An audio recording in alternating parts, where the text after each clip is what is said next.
अस्सलाम वालेकुम, सितारों के सफ़र पर खुश आमदीद। आज की वीडियो में हम जानेंगे कि अक्टूबर 2025 आपके लिए कैसा रहेगा। इस वीडियो में हम देखेंगे कि आपके करियर से रिलेटेड, आपके पैसों से रिलेटेड मामलात कैसे रहेंगे, प्यार भरी ज़िंदगी कैसी रहेगी, फैमिली मैटर्स कैसे रहेंगे, आपकी सेहत कैसी रहेगी, अपॉर्चुनिटीज़ कहाँ मिलेंगी, कहाँ पे थोड़ा एहतियात करना है, रेमेडीज़ क्या करनी चाहिए, इन सारी चीज़ों को हम देखेंगे। लेकिन अगर आपको आपका मून साइन नहीं पता, जिससे सारी असली रीडिंग पता चलती है इंसान को, उसकी ज़िंदगी के बारे में पता चलता है। तो अगर आपको नहीं पता तो कमेंट सेक्शन में अपनी ओरिजिनल डेट ऑफ बर्थ लिखिए, हमारा स्टाफ आपको आपका मून साइन बता देगा। और अगर आपकी ज़िंदगी में मुश्किलात चल रही हैं करियर वाइज, पैसे वाइज, या आपकी जॉब वाइज, या फैमिली वाइज, शादी वाइज, किसी भी लिहाज से प्रॉब्लम्स चल रही हैं, प्रमोशन नहीं हो रही, ट्रांसफ़र नहीं हो रहा, किसी भी तरीके से मसले चल रहे हैं, तो स्क्रीन पर नंबर आ रहा होगा। इस नंबर पर व्हाट्सएप पर मैसेज करके आप अपना अपॉइंटमेंट बुक करवा सकते हैं। मैडम एस्ट्रोलॉजर एन बख्श आपको पर्सनलाइज्ड रेमेडीज के साथ गाइड करेंगी। तो चलिए देखते हैं अक्टूबर 2025 आपकी राशि के लिए कैसा रहेगा। तो अब बात करते हैं सजिटेरियस मून साइन वालों की, यानी कि धनु राशि, यानी कि बुर्ज कौस वालों की। सबसे पहले काम और पैसे के लिहाज से देखते हैं। करियर के मैदान में अक्टूबर आग और पानी जैसी कहानी बनाता है। 10th हाउस विर्गो में सन है, वीनस है और मरकरी है। तो अक्टूबर के पहले हाफ में आपके लिए बहुत सारी कामयाबियां हैं, जैसे प्रमोशंस हैं, रिकग्निशंस हैं और लोगों को आपकी तरफ अट्रैक्ट होना है। लेकिन केतु 9th हाउस में बैठा है, आपके हार्डवर्क को थोड़ा लक के साथ उलझा देता है। मतलब मेहनत करेंगे लेकिन नतीजा कभी डिले होके मिलेगा, कभी उल्टा भी मिल सकता है, या फिर मेहनत आपकी होगी, क्रेडिट किसी और को भी मिल सकता है। पैसे की सूरत में सेकंड हाउस, फिफ्थ हाउस और 11th हाउस को देखते हैं। सेकंड हाउस कैप्रिकॉन है, खाली है, लेकिन जुपिटर की यहाँ पे नज़र पड़ती है। इसी के साथ साथ पैसों में ग्रोथ देखी जाती है। इसके अलावा जो आपके पास सेविंग्स हैं उनमें फ़ायदा हासिल होगा। फिफ्थ हाउस एरीज है, स्पेकुलेशंस का घर है, स्पेकुलेटिव इन्वेस्टमेंट्स का घर है। तो क्रिप्टो स्टॉक्स में रुकावटें नज़र आती हैं, दूध फूंक कर पीना ज़रूरी होगा। 11th हाउस लिब्रा है, मार्स और सन दोनों यहाँ पे होंगे। तो जो इनकी दोस्ती है, तो आपको आपके नेटवर्क से, आपके दोस्तों के ज़रिए इनकम मिलना शुरू होगी, या वहाँ से आपको अच्छी डील्स मिल सकती हैं। लेकिन मार्स के चलते फ़ायदा और नुकसान दोनों बराबर हो सकते हैं। सोच समझ कर डील फाइनलाइज कीजिएगा। End of the month mercury और मार्स का स्कॉर्पियो में एंट्री होगी, जो आपको छुपे हुए फ़ायदे दिखाना शुरू करेगा। जैसे कोई पुरानी पेमेंट है, फंसी हुई थी, वो रिलीज़ हो जाएगी, या फ़ॉरेन से आपके कोई सोर्सेज हैं तो वहाँ से पैसा आना शुरू हो जाएगा। लेकिन एक्सपेंसेस भी उतने ही बढ़ना शुरू हो जाएंगे।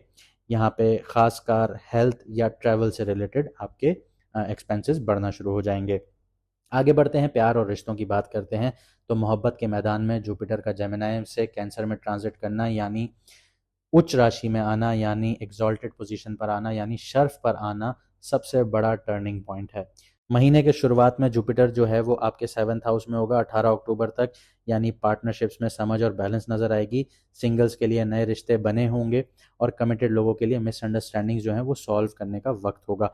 लेकिन 19 अक्टूबर के बाद जुपिटर 8th हाउस में चला जाएगा, यानी कैंसर में चला जाएगा। यहाँ पे जुपिटर शर्फ में होता है कैंसर में, लेकिन 8th हाउस भी यहाँ पे आ जाता है। 8th हाउस में इंटीमेसी, ट्रस्ट और सीक्रेट सरफेस पे आ जाते हैं। मतलब दिल के ताले खोलने का वक्त होगा। 5th हाउस एरीज है, खाली है, लेकिन प्यार के मामला कुछ स्लो होते हुए नजर आते हैं, स्लो मोशंस में आते हैं। तो यहाँ पे आपको सब्र का टेस्ट करना होगा। इसके अलावा जैसे मैंने आपको बताया, जुपिटर आपके 7th हाउस में है मिड मंथ तक, तो रिश्तों में बरकत नजर आती है। लेकिन जैसे ही वो शिफ्ट होता है तो कमिटमेंट और ट्रस्ट के मसाइल बढ़ सकते हैं। शादीशुदा लोगों के जो पार्टनर हैं उनके मूड स्विंग्स और डिमांड ज़्यादा समझ नहीं होगी आप लोगों को। मून जब 12 से 14 अक्टूबर को जेमिनी कैंसर क्रॉस करेगा तो रोमांटिक वाइब्स जो होंगी वो पीक पर होंगी। सिंगल्स के लिए डेटिंग या अनएक्सपेक्टेड कन्फेशन, और कपल्स के लिए नए इमोशनल बॉन्डिंग। लेकिन 18 से 19 अक्टूबर को जब मून है विर्गो में होगा और सैटर्न जो पाइसेस में है उसके बिल्कुल सामने होगा, तो मिसअंडरस्टैंडिंग्स और ईगो क्लैशेस देखने को मिल सकते हैं। आगे बढ़ते हैं, सेहत की बात करते हैं। तो सेहत का कुछ मंजर इस तरह होगा कि कभी छांव कभी धूप, इस तरह से रहेगा। क्योंकि 6th हाउस टॉरस है, खाली है, लेकिन मार्स जो 12th हाउस में बैठेगा स्कॉर्पियो में एंड ऑफ द मंथ, उस पर अपना सातवीं नज़र डालेगा। तो हेल्थ के जो मामलात हैं, आपको स्ट्रेस देखने को मिल सकता है, स्पेशली नींद, डाइजेशन, इनसे रिलेटेड मसाइल आ सकते हैं। सैटर्न रेट्रोग्रेड है पाइसेस में 4th हाउस में, जो कि ढैया का टाइम पीरियड है। तो यहाँ पे भी अंदर का सुकून जो है वो हिलता हुआ नजर आता है, एंजाइटी देखने को मिलेगी, मेंटल फटीग बढ़ता हुआ नजर आता है। 8th हाउस कैंसर में जब जुपिटर एंटर होगा 18 अक्टूबर के बाद, तो यहाँ पे हिडन हेल्थ इश्यूज ऊपर आ सकते हैं आप लोगों के। यानी अगर कोई पुरानी बीमारी है या माइनर इश्यूज चल रहे थे, अब वो सामने आ सकते हैं। इस वक्त अपनी लाइफस्टाइल और चेकअप्स को इग्नोर करना नुकसानदेह साबित हो सकता है। मून का ट्रांजिट जो होगा वो 6 से 8 अक्टूबर को पाइसेस टू एरीज होगा और 18 से 19 अक्टूबर को विर्गो में होगा। तो एनर्जीज लो रहेंगी आप लोगों की, अननेसेसरी स्ट्रेस और थकान का असर रहेगा। लेकिन 21 से 23 अक्टूबर जब मून लिब्रा से स्कॉर्पियो में होगा, एनर्जी वापस आएगी और मेंटल बैलेंस भी बनेगा। कुछ चैलेंजेस और अपॉर्चुनिटीज़ की बात कर लेते हैं। तो जो चैलेंजेस होंगे अक्टूबर के महीने में, उसमें सबसे बड़ा आपका चैलेंज होगा सब्र और सेल्फ कंट्रोल। सैटर्न रेट्रोग्रेड है 4th हाउस में, यानी आपके ढैया के टाइम पीरियड में, तो आपके घर का सुकून यहाँ पे हिलता हुआ नजर आता है। जुपिटर 8th हाउस में एंट्री करेगा, रिश्तों और सेहत में हिडन मसाइल्स ऊपर लेकर आएगा। लेकिन यहाँ पे आपके लिए अच्छा टाइम पीरियड भी होगा लेकिन नुकसानदेह भी होगा, क्योंकि 8th हाउस जो होता है वो अनसर्टेनिटी का होता है और 8th हाउस में आपके इन लॉज भी होते हैं। इसके अलावा मार्स 11 से 12वें घर में ट्रांजिट करेगा, जो आपको इम्पल्सिव डिसीजंस की तरफ खींचता हुआ लेकर जाएगा।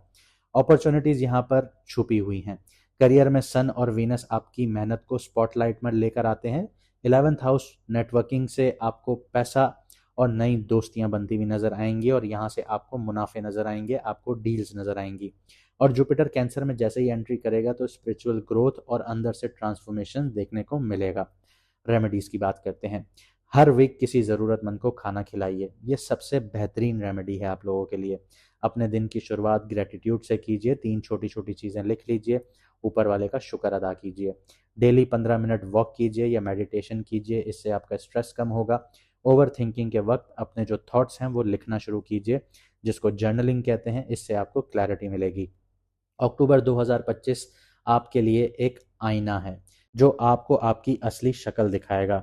जो भी इम्तिहान आएगा उसमें आपकी रूह और जज्बा, ये दोनों चीज़ें पॉलिश हो जाएंगी। उम्मीद करता हूँ आपको वीडियो पसंद आई होगी।